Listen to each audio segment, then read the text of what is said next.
Ano ba yung trabaho ni Brad Pitt?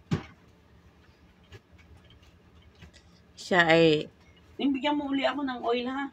investor garo. Yung ano ha? Yung may buto.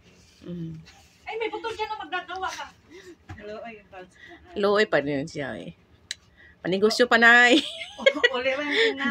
Walang Ha. anak. Grabe kita paningkamot ano niya.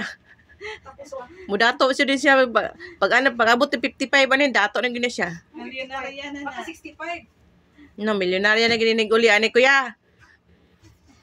Kaya po, tungtungan. So kulang kinulang sa height. Sorry. Ipasa na ko ni kuya. Imong asawa ko yan ha. Naningkamot og tuda di ka maluyan ni.